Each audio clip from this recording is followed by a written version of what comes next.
우리는 앞서 3장에서 바울을 통해서 이 땅에 예수 그리스도를 주로 믿는 모든 성도들은 율법이 아닌 믿음으로 말미암아 하나님의 아들이 되었다는 것을 다시 한번 깨닫게 되었습니다.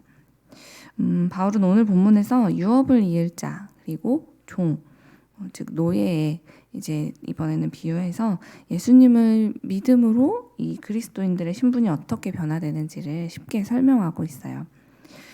예수님이 오시기 전까지 이 땅의 모든 사람들은 죄의 노예 상태였습니다.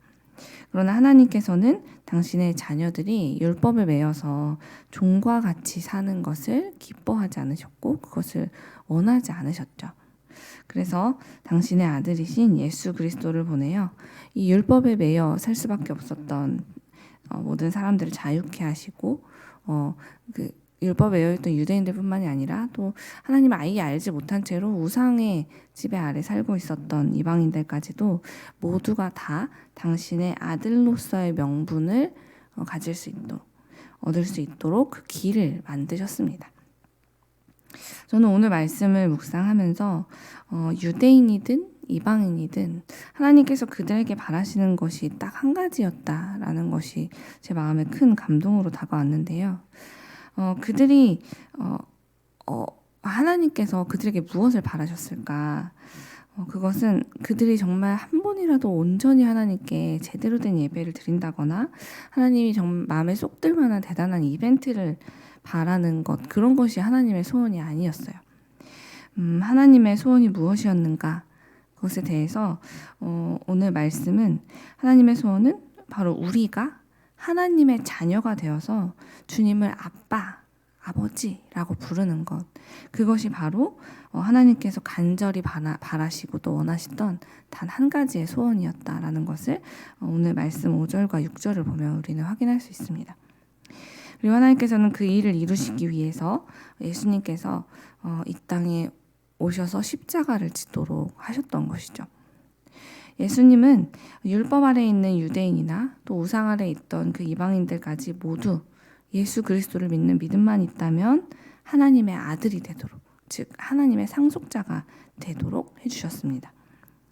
예수님을 주님으로 믿는 성도라면 누구든지 나는 오늘도 율법을 지키지 못했어. 내가 과거에도 이런 죄를 지었던 사람인데 나는 어떻게 하면 좋지 하고 율법을 지키지 못한 자신을 책망하거나 그래서 그렇게 율법을 못 지키는 자기는 결국 하나님께 벌을 받을 거야 라는 그런 두려움에 갇혀 살지 않도록, 그렇게 하나님이 무서운 분인데 내가 하나님께 심판받을 일이 너무 두려워라는 그런 생각 속에서 살지 않아도 되도록 하나님은 우리가 이전에 그 율법에 갇혀 살던 그 율법이라는 어쩌면 선생이 그 훈계와 지도 아래 있지 않도록 자유를 주시는 것이 하나님의 진짜 바라시는 것이었다는 것이죠. 율법은 사실 우리의 죄를 깨닫고 우리가 죄인이라는 것을 알도록 그리고 그 길을 더 벗어나지 않도록 가이드의 역할을 해주지만 그것이 우리의 주인이 되어서 우리를 마치 종처럼 억누르는 것이 하나님의 율법을 주신 목적이 아니었기 때문입니다. 그러나 하나님의 이런 노력에도 불구하고 이렇게 우리를 아들이 되게 하기 위해서 예수님을 보내주시기 위한 그 노력에도 불구하고 우리는 하나님께서 그렇게까지 해서라도 우리에게 안겨주신 이 자유를 누리지 못하며 살 때가 참 많이 있다는 것을 우리는 요즘 말씀을 통해서 돌아보고 있습니다. 우리는 종종 누가 더 믿음이 좋은가, 누가 가장 믿음이 좋은 사람인가를 생각해 보길 원하고, 그래서 우리 곁에 있는 이들 가운데서 누가 더 신앙생활을 열심히 하는 모범적인 그리스도인이지? 라는 것을 따져보고 싶어질 때마다 아주 촘촘하고 깐깐한 율법의 잣대로 서로를 평가하면서 예수님께서 자기의 생명의 대가로 내어주신 그 자유를 버리고 스스로 더 촘촘한 율법 속으로, 더 깐깐한 율법 속으로 서로를 이끌고 들어갈 때가 참으로 많이 있습니다. 그러나 오늘 말씀을 통해서 하나님은 계속 우리에게 외치고 계세요. 너희는 종이 아니요 아들이다 라고 말입니다. 우리는 본질상 하나님이 아닌 자들에게 종노릇 하기를 선택했던 사람들이고, 그리고 그것을 자꾸만 반복하여서 틈만 나면은 하나님보다 더 좋아 보이는 것, 내가 하나님이 될 수 있는 그 기회들을 놓치지 않고 살아가려는 이 습관이 자꾸 나오는 그런 연약한 자들입니다. 하지만 하나님이 그 사실을 너무 잘 알고 계시기 때문에 예수님께서 우리를 위해 하신 그 수고가 헛되지 않도록 너희가 하나님의 자녀라면 이제 자녀답게 살아가라 라고 우리를 부르고 계신 것이죠. 그렇다면 하나님의 자녀답게 살아간다라는 것이 어떤 의미입니까? 요즘 저는 우리 교회 청장년 가정들에서 태어나는 우리 예쁜 아기들, 이 정말 갓 태어난 아기들의 얼굴을 보면서도, 그리고 이제 막 자라는 아이들을 보면서 정말 놀랍고 참 신비로움을 많이 느끼고 있습니다.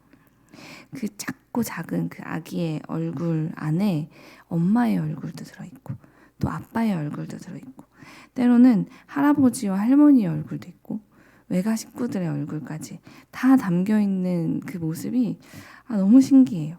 그 보는 각도마다 아이가 이 표정을 짓고 바꿀 때마다 어쩜 그렇게 신기하게도 부모님의 얼굴이 골고루 다 예쁘게 섞여서 담겨 있는지, 그렇게 부모님을 똑 닮을 수가 있는지, 그 가족들을 이렇게 어떻게 이렇게 하나하나 닮을 수 있는지, 저는 하나님의 솜씨가 너무너무 신비하다는 것을 요즘 더더욱 느끼고 있는데요. 이처럼 자녀라면 태어날 때부터 그 부모님의 모습을 담게 되어 있습니다. 그런데 우리가 전에는 죄의 종이었지만 이제는 하나님의 자녀가 되었다, 너희는 하나님의 아들이다 라고 말씀이 계속해서 이렇게 우리에게 전해주고 있잖아요. 하나님께서 우리의 아버지가 되시려고 예수님의 핏값을 치르고 우리가 아들이 되게 하셨다. 그렇다면 이제 자녀가 된 우리는 마땅히 어떻게 살아가야 하는가? 마땅히 우리의 아빠이신, 우리의 부모이신 하나님을 닮은 모습으로 살아가는 것이, 그게 오히려 당연하다는 것이죠. 그렇다면 우리가 하나님을 어떻게 닮아갈 수 있습니까? 우리는 그분의 얼굴을 본 적도 없는데 라고 막막하실 수도 있지만 그것은 문제가 되지 않습니다. 왜냐하면 이미 우리는 하나님이 어떤 분인지 너무너무 잘 알고 있기 때문이에요. 제가 그리스도를 믿고 교회에 다니면서 신앙생활을 하신 분들을 붙잡고 하나님은 어떤 분이세요? 라고 물어본다면 누구나 가장 먼저 주저하지 않고 하나님은 사랑의 하나님이죠? 라고 이야기하실 겁니다. 맞아요. 우리 하나님은 사랑의 하나님이세요. 그래서 우리 하나님은 그 사랑의 하나님이라는 말씀이, 사랑의 하나님이라는 표현이 그분의 별명이 될 만큼 늘 사랑 자체가 하나님을 설명하는 수식어가 되는데요. 왜냐하면 하나님이 본질 자체가 사랑이신 분이기 때문이세요. 하나님의 머리부터 발끝까지 사랑을 빼면은 남는 게 없을 정도로 하나님은 그냥 사랑 그 자체이신 분이라는 거죠. 그리고 그 하나님의 사랑의 특징은 매우 인격적이다. 인격적인 것이 하나님의 사랑의 특징입니다. 즉 하나님은 내가 원하니까, 내가 사랑하는 너는 이걸 다 해야 돼, 무조건 내가 사랑하니까 이대로 해야 돼 라고 그런 일방적인 사랑을 휘두르는 분이 아니라는 것이죠. 그래서 우리에게도 하나님은 너희들은 지금부터 내가 예배하라면 잠도 자지 않고 먹지도 말고 24시간 36시간 쉬지 말고 찬양하고 잠도 자지 말고 기도하고 예배해야 돼. 그것이 바로 너희가 나를 사랑한다는 증거야. 그러니까 계속해 라고 말씀하신 적이 단 한 번도 없어요. 하나님은 우리가 그렇게 당신이 입력한 대로 생각하고 말하고 행동하는 그런 로봇 같은 존재가 되기를 바라신 적이 없다는 것이죠. 오늘 우리가 읽었던 7절에도 그래서 이렇게 기록되어 있어요. 제가 우리말 성경으로 읽어드릴게요. 그러므로 여러분은 더 이상 종이 아니고 아들입니다. 그리고 여러분이 아들이면 또한 하나님으로 말미암는 상속자입니다. 하나님은 우리를 이렇게 종으로 생각하신 적도 없고 종으로 대하신 적도 없습니다. 하나님은 우리를 당신의 사랑의 대상으로 처음부터 창조하셨고, 그래서 당신의 형상을 담게 만드시고 당신의 숨을 불어넣으셨죠. 하나님의 인격적인 사랑을 충분히 받아 누리면서 살아가도록 우리를 창조하셨다는 겁니다. 창조의 목적 자체가 그래요. 그리고 우리 안에 그렇게 하나님으로 인해 채워진 사랑으로 하나님을 사랑하고 이웃을 사랑하고 이 세상을 돌보도록 하셨죠. 하나님은 우리를 죄의 종이 아니라 하나님의 자녀로 살기를 늘 바라고 원하십니다. 아담과 하와가 죄를 짓고 나서 하나님을 막 두려워하면서 피해서 숨어 있을 때도 하나님은 그들을 직접 찾아 나서셨어요. 그들이 그런 죄를 지었을 때조차도 하나님은 그들을 사랑하셨고 안타까워하셨고 돕기 원하셨죠. 하나님은 마찬가지로 오늘 우리가 하나님 앞에 죄를 짓고 그래서 우리 막 마음대로 오해하면서 그분을 두려워하고 그분의 낯을 피하며 숨어 있으려 할 때도 하나님은 동일하게 우리의 이름을 부르시면서 네가 어디 있느냐라고 찾으시고 이리 나오라고 우리를 불러주시는 사랑의 하나님이심을 믿으시기 바랍니다. 그러니 그런 사랑을 받고 그 사랑으로 구원까지 받은 우리가 앞으로 신앙생활을 하면서 해나가야 할 일이 무엇이겠습니까? 내가 이번 주에는 특히 다른 때보다 죄를 많이 지어서 거룩함에 조금도 이르지 못했으니 이번 주는 하나님께 못 나가겠다. 하나님께 염치가 없어서 안 되겠어. 라면서 내 스스로 나를 정죄하고 판단하고 하나님께 그래서 더 나아가지 않는 것. 혹은 나보다 훨씬 더 심각한 죄를 지은 것을 내가 분명히 보고 알고 있는 그 누군가가 교회에 왔을 때 내 마음에서 저런 사람이 교회에 오면 안 되지 하면서 내 안에서 또 정죄가 일어나는 것. 그렇게 율법을 따라 누군가를 정죄하고 판단하는 것은 더 이상 우리가 할 일이 아니다라고 말씀을 계속해서 말하고 있어요. 우리가 할 일은 그저 우리를 사랑하셔서 우리와 인격적인 교제를 나누기 원하시는 우리 하나님께 나도 나를 사랑해 주신 그 하나님과 같은 마음으로 자꾸만 나아가는 것. 오늘도 내일도 변함없이 신실한 사랑으로 나를 사랑해 주시는 그 하나님을 나도 사랑하고 또 그 사랑으로 내가 돌보기 원하시는 이웃들에게 나아가서 그들을 돌보고 이 세상을 사랑으로 변화시키는 것. 그것이 우리가 하나님의 자녀로서 그분을 닮기 위해 해야 하는 일들인 것이죠. 그러므로 사랑하는 여러분, 오늘 하루를 시작하는 이 시간 우리 하나님께 지금처럼 가까이 또 가까이 나와서 기도하면서 하나님의 사랑을 여러분 안에 가득 채우십시오.